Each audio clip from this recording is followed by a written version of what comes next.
realitasnya adalah karena bego banget. Jadi muncul Harvey.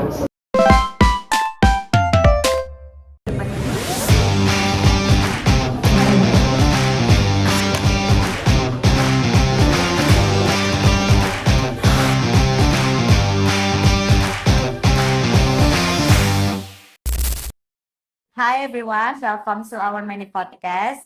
Hari ini kita lagi nongkrong di salah satu coffee shop yang ada di Loksmawe dan lagi hits banget, yaitu di Harvest Coffee, dan ternyata vibes-nya itu chill banget ya. Nah, kita mau ngobrol sedikit tentang Harvest dan gimana mereka build brand yang nyangkut pautkan sama tugas mata kuliah komunikasi pemasaran kita. By the way, kenalin, aku Dina Almira selaku host di mini podcast kali ini, dan aku ditemani langsung sama head of store-nya Harvest. Oke, boleh dong Bang kenalin diri dulu supaya yang nonton juga lebih kenal nih sama siapa sih head of store-nya Harvest. Oke. Perkenalkan semuanya, saya Irza, Head of Store dari Harvest Coffee Loksmawe. Jadi berkegiatan sehari-hari sebagai barista dan juga mengatur flow operasional di store Harvest Loksmawe. Oke, sebelum masuk ke obrolan yang agak serius, kita santai-santai dulu nih. Nah, Abang selaku head of store-nya, ketika lagi nongkrong di Harvest itu biasanya Abang order apa nih? Coffee, non-coffee, atau langsung makanan berat? Coffee sih. Karena bagusnya kalau untuk mengawali hari biasa startnya dari kopi dulu sih. Nggak langsung makanan berat nih? Belum. Soalnya kan di Harvest nih menunya variatif ya. Berarti menu-menu di Harvest nih juga everything looks good nggak sih? Nah, kita kali ini mau bahas brand story dan vibes-nya Harvest nih. Karena ini kan tugas komunikasi pemasaran. Ya. Jadi kita mau update tentang informasi Harvest sendiri. Nah, Harvest tuh muncul dari ide apa sih, Bang? Dan apa cerita di balik Harvest yang ada di Loksmawe ini? Kalau cerita dari Harvest sendiri itu sebenarnya dari owner sendiri itu kalau dibilang owner sendiri itu alasan yang paling realitasnya adalah karena BU banget. Nah, jadi muncullah Harvest. Nah, kalau untuk dari Harvest Loksmawe itu munculnya setelah melalui berbagai tahapan dari investor, pencarian investor. Nah, muncullah cabang Harvest Loksmawe. Secara latar belakang seperti ini. Berarti menarik banget ya cerita Bang. Jadi Harvest itu nggak cuma tempat nongkrong, nggak cuma tempat ngopi, tapi juga punya identitas dan vibes-nya sendiri. Nah, biasanya uh, coffee shop yang kayak gini tuh nyangkut sama brand positioning di mata kuliah komunikasi pemasaran. Menurut Abang nih, vibes yang bikin orang itu betah di Harvest itu gimana? Mulai dari musiknya kah? Atau interiornya? Atau makanannya? Eh, kita mulai paling dasar itu sebenarnya dari pertama vibes karena Harvest Coffee selalu mengusung dengan hashtag semua bisa Harvest dan positive vibes.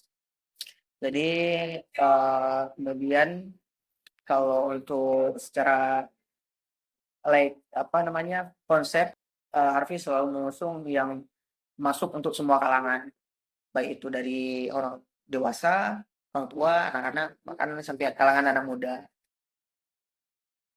Dan setelah itu baru masuk ke tahap produk. Produk juga bagian kunci dari sebuah store coffee shop. Interiornya juga termasuk berarti ya? Termasuk harus mendukung.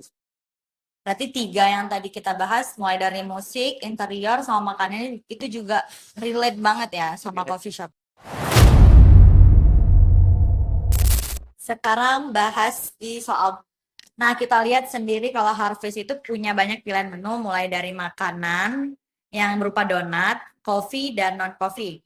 Nah, kalau menurut Abang nih, makanan coffee atau menu deh yang paling best seller, yang jadi daya tarik utama Harvest, sama yang buat customer itu punya alasan comeback reason ke Harvest sendiri. Sebenarnya kalau dibilang secara market itu kita kayak fokus ke kopi sama donatnya aja. Jadi semakin kerucut juga semakin segmented pasarnya. Jadi untuk produk sendiri menjadi salah satu kunci di Hafiz yang paling best seller dan paling memorable bagi orang-orang. Kalau kita bilang Hafiz itu pasti ngingat antara dua produk yang paling best seller, itu kopi kampung sama tiga produk, kopi kampung, kopi nona, sama Harvesaki. Itu paling diingat kalau ngebahas soal Hafiz. Bahkan di Lu Semawe sendiri kadang-kadang ada yang ingatnya bukan sekedar Harvest Coffee, tapi Harvest Donat. Karena produk donat juga salah satu produk yang kita gencarkan dan kita sell berbarengan untuk sama kopinya. Oh, berarti Harvey juga memperhatikan brand konsistensi ya? Iya, Mulai dari konsistensi rasa, konsistensi penyajian, sama yang buat pelanggan itu bikin kesan gitu di Harvey's ya. iya. Abang nih selaku head of store-nya sendiri, menu favorit pribadi abang apa? Kalau menu kopi favorit tetap kopi kampung. Ya kopi susu gula. Tapi ada tetap pahitnya, ada tetap manisnya ya. Iya. Hmm. Ada nggak sih bang menu yang kelihatannya underrated, padahal aslinya enak banget? Kalau dibilang menu underrated, ada beberapa menu yang kurang peminat. Contoh kayak kopi Belgian atau kayak kopi susu coklat, tapi kita racik dengan simple dan enak di sini. Sebenarnya itu juga menu yang cukup balance sih bagi kalangan yang nggak terlalu suka kopi. Karena ada perpaduan coklatnya ya. Iya, Kita sekarang masuk di customer experience ya bang. Nah, salah satu yang paling terasa di artis itu kan suasananya ya. ya. Mulai dari warm lighting, tempatnya cozy, bahkan musiknya yang pas. Nah, menurut abang sendiri, apa yang paling diutamakan Harvest dalam customer experience? Kalau secara customer experience itu yang paling diutamakan adalah hospitality pertama. Jadi tim memang barista dituntut untuk melayani customer dengan hospitality yang baik, ramah. Itu menjadi kunci bagi sebuah coffee shop atau di Harvey sendiri, untuk pelanggan itu merasa dihargai dan balik lagi untuk ke Harvey gitu. Setuju sih Bang, soalnya kan customer experience ini kan termasuk dari integrated marketing communication. Jadi nggak cuma fokus di bagian produk, tapi fokus juga di bagian customer, supaya customer juga merasa pengen balik lagi nih ke Harvey's. Kalau lihat dari vibes-nya sendiri, kayaknya pengunjungnya campur ya Bang. Ada yang kerja, nongkrong, bahkan ada yang cuma makan donat doang, Iya. nikmati kan. Nah, tipe customer Harvey's tuh gimana? Ada nggak sih cerita yang menurut Abang lucu, bahkan unik atau chaos yang paling keinget buat abang? Kalau paling keinget itu macam-macam ya customer yang ini. Kalau tipe customer ada yang paling riuh itu ketika misalnya yang datang itu ibu-ibu atau bapak-bapak. Itu pasti kasih tipe-tipe yang kayak gitu pasti banyak permintaan, banyak request. Kemudian sama kayak anak kecil dengan konsep kita yang di ruangan seperti ini. Untuk anak kecil juga sangat-sangat ribet. Itu yang agak chaos itu di anak kecil sebenarnya. Nah, itu yang buat kita harus komunikasi sama ibunya, untuk menjaga anak-anaknya. Kadang dia masuk ke bar, dia main ke nyentuh-nyentuh mesin-mesin yang ada uap panas, kan itu sangat berbahaya. Jadi kayak kita harus jaga betul-betul. Kemudian di beberapa space kan kita juga ada kelistrikan kayak itu juga harus kita hindarin buat anak-anak. Itu sih yang menjadi tantangan sebenarnya. Kalau tipe-tipe customer macam-macam. Ada yang dibilang lucu, ada yang dibilang lebih chaos, ada juga. Tapi segmennya biasa kalau yang lebih agak-agak ribet di segmen ibu-ibu atau bapak-bapak dan anak-anak. Terus Ini tim juga ngerasain hal yang sama berarti. Tim ngerasain hal. Nah, ini kan lagi ngebahas komunikasi pemasaran nih. Oke. Jadi menurut Abang nih, orang-orang pada kepo dong pastinya. Gimana sih Harvest ini dikenal banyak orang? Oke. Kalau untuk pemasaran sendiri di Harvest World Sumawe itu memang menjadi tantangan tersendiri karena dari segi marketing dan produk juga menjadi tantangan. Nah, pertama kali membuka cabang di Harvest ini banyak sekali keluhan bagaimana taste kopi yang resep yang kita bawa dulunya diterima di Banda Aceh, ternyata di masyarakat sini sangat berbeda secara rasa. Nah, kita juga improve secara resep besar-besaran ketika buka cabang di sini menyesuaikan sama lidah masyarakat Lok Sumawe. Kemudian di tahun pertama memang menjadi tantangan karena kita belum dikenal oleh banyak masyarakat Lok Sumawe karena masih banyak coffee shop lama di Lok Sumawe yang lumayan hits di sini. Jadi ketika Harvest itu muncul, jadi tidak begitu nge-push. Kemudian uh, ada masanya ketika buka cabang itu Harvest mengalami namanya FOMO. Nah, itu mengalami FOMO itu di 3 bulan pertama. Setelah 3 bulan pertama, kita mengalami penurunan secara omset. Kemudian kita melakukan berbagai cara, baik itu dari promo produk, diskon produk, sampai dengan ada program namanya kalau di Harvest buat dulu itu di tahun pertama Happy Hour. Happy Hour itu di jam tertentu itu produk turun harga. Nah, kemudian ketika waktunya habis, ya produk kembali naik. Itu kita jalankan juga. Kemudian ada program namanya Harvest Menyapa. Itu juga salah satu bentuk dari marketing. Jadi Harvest Menyapa itu bentuk dari produk yang perusahaan atau Harvest sendiri mengeluarkan produk secara cuma-cuma. Kita kasih sampel kepada kantor-kantor dan instansi-instansi yang sekitar Harvest ini lah. Konten yang Harvest terapkan yang paling efektif banget buat Harvest itu apa? Nah, terus kalau misalnya nih Harvest punya karakter brand, Harvest itu ditetapkan sebagai apa? Misalnya kayak homey, estetik, atau cozy. Kalau untuk konten sendiri, Harvest, kalau di Instagram itu Harvest sangat fokus ke branding. Bagaimana konsep Harvest menawarkan konsep, bentuk humanity, bentuk hubungan antara ke customer, produk, itu tetap di fokus di Instagram. Itu fokus di Instagram. Kemudian kalau di TikTok itu bisa kita buat konten komedi di mana sebagai tim barista itu punya ide, punya kreativitas, punya ide-ide yang lucu yang bisa diproduksi sehingga karena konten komedi di TikTok lumayan sangat membantu insight dari Harvest sendiri. Bagaimana kita orang kenal, oh ini barista Harvest, oh ini di Harvest. Jadi kadang-kadang orang pengen nyobain suasana di Harvest. Kadang-kadang pengen kenal sama, oh ini baristanya lucu nih. Gitu. Atau enggak, kalau untuk produk fokus di Instagram, kalau di TikTok kita fokus ke konten komedi lah, lebih berekspresi. Kalau sebagai konsep brand itu lebih ke cozy dan fight-nya lebih ke cozy aja sih sebenarnya.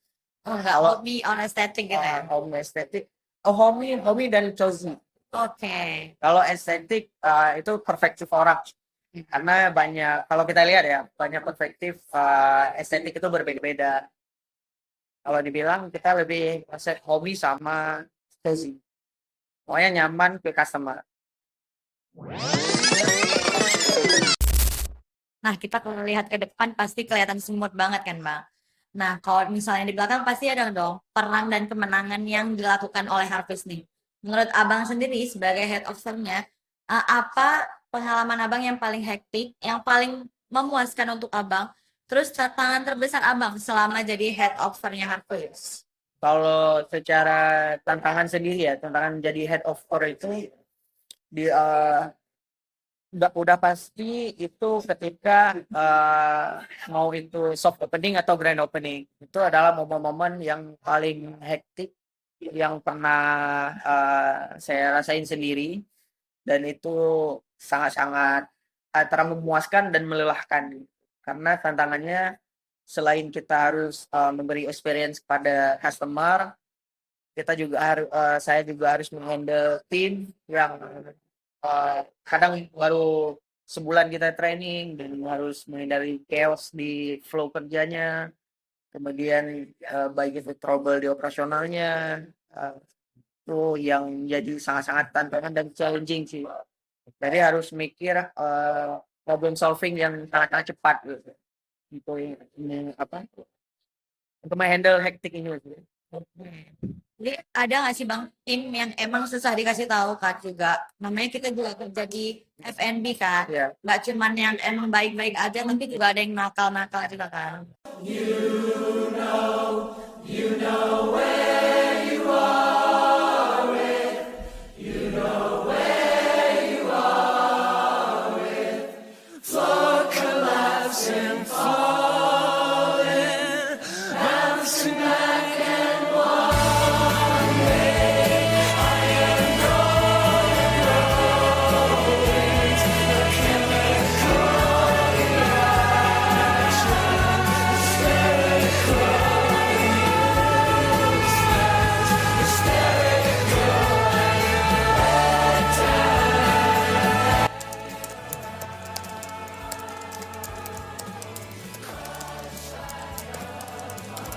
Kita tahu nih Bang Aceh, bahkan Sumatera juga lagi dilanda bencana kan. Ya. Nah, menurut Abang sendiri karena banyaknya orang terdampak bencana, jadi dari sisi Harvey sendiri, apa sih hal pertama yang paling terasa?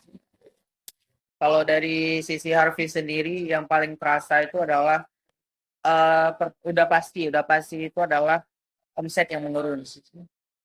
Kalau kendala lain dari store sendiri, dari manajemen sendiri itu perihal kayak akses logistik, akses apa namanya itu proses penjualan, menjual produk itu banyak terkendala, kayak bahan baku terhambat, kayak stok es kristal yang putus-putus, kelistrikan tidak normal.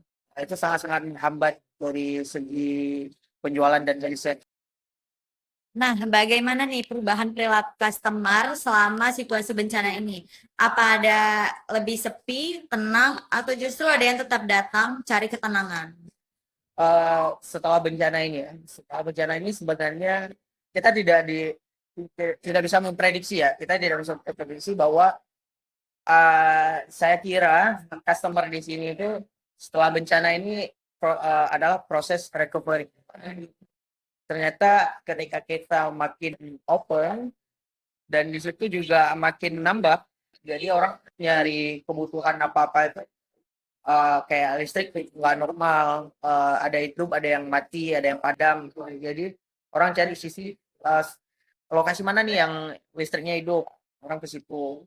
Apalagi ketika kemarin itu dengan isu-isu yang logistiknya harga bahan baku mahal dan langka, itu sangat-sangat merubah kebiasaan masyarakat. Orang berbondong-bondong untuk cari makan, minum, jadi kayak ada yang beli borong dan sebagainya. Apalagi setelah bencana ini banyak relawan-relawan atau apa namanya orang-orang masyarakat yang beli secara borongan itu dikasih bantuan ke para korban yang terdampak banjir. Jadi sebenarnya ada hal yang kebiasaannya berubah lah di kalangan masyarakat di sini. Berarti Harvest juga turut prihatin lah pasti. Turut prihatin dong. Kita doakan semoga lekas membaik Sumateranya, Aceh, Sumatera Barat, Sumatera Utara, dan kita doakan semoga para korban juga diberi kesabaran dan ketabahan. Apa nih pesan Abang secara pribadi untuk warga Aceh dan Sumatera yang terdampak bencana? Pesan dari saya pribadi, semoga kita lebih dikuatkan lagi. Musibah yang menimpa Aceh sendiri, Sumatera Utara, Sumatera Barat. Kemudian kita doakan pada para korban ini mendapat bantuan yang layak, dan juga para korban yang sudah meninggal kita doakan semoga diberi di sisi yang terbaik, dan cepat pulih lah dan cepat normal. Itu aja sih yang bisa saya sampaikan. Oke, dalam konteks komunikasi pemasaran, menurut Abang strategi apa yang paling penting untuk Harvest? Social media, word of mouth, atau experience, customer experience? Kalau di Harvest sendiri, paling diutamakan itu adalah customer experience pertama, kemudian secara apa namanya tradisional, sampai mau itu dari era zaman dulu sampai sekarang, word of mouth itu jadi salah satu kunci strategi pemasaran yang paling efektif sampai sekarang. Kemudian baru sosial media. Karena tanpa ada orang membicarakan Harvest, Harvest bakal ya kalau redup sendiri gitu. Jadi pertama dari experience yang kita kasih customer membicarakan Harvest, dan terus berlanjut. Kemudian baru kita bisa push dan bantu dengan sosial media. Jadi supaya Harvest lebih dikenal banyak orang ya, sampai ke internasional kalau bisa. Amin. Seberapa pengaruh nih engagement di Instagram atau TikTok buat Harvest? Sangat-sangat berpengaruh sih. Karena kalau orang marketing harus ngerti bagaimana market di sosial media, atau memainkan ads lah atau iklan di media sosial, dan itu sangat-sangat berpengaruh di Harvey sendiri ya, baik itu secara followers, secara yang dikenal secara brand dan produk, itu sangat-sangat berpengaruh. Ini kan udah mau masuk ke penghujung tahun dan sebentar lagi udah 2026. Apa sih goals yang mau dicapai Harvey sendiri di tahun selanjutnya? Di tahun selanjutnya semoga Harvest, kita doakan semoga Harvest makin sukses. Amin.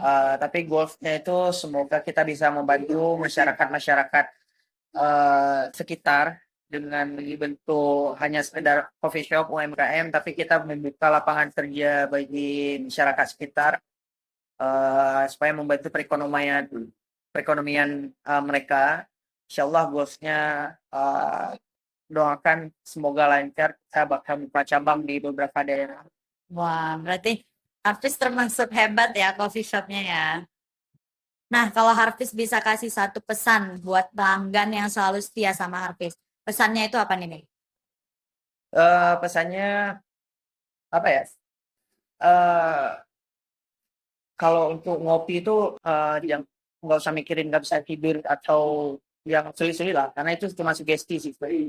Tapi kalau pengen ngopi ya sesimpel kita ketemu kawan, pesan ngopi, dan cari tempat yang lebih nyaman di mana kita sekedar ngobrol, sharing, dan lain sebagainya.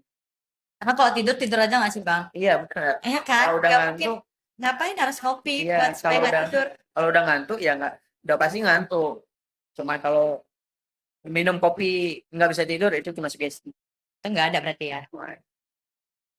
Oke, itu dia mini podcast kita kali ini. Terima kasih Bang udah mau join di podcast kita tentang Harvest dan gimana ngenalin ke penonton semua gimana Harvest itu ngebangun brandingnya. Terus juga terima kasih kepada teman-teman supaya teman-teman itu semoga ngerti dan dapat insight baru dan semoga teman-teman juga makin banyak yang datang ke Harvest untuk cobain makanan-makanan yang enak di Harvest. Dan jangan lupa mampir ke coffee shop yang ada di Lok Sumawe yaitu Harvest Coffee dan support coffee shop lokal. Bye-bye, see you guys. You know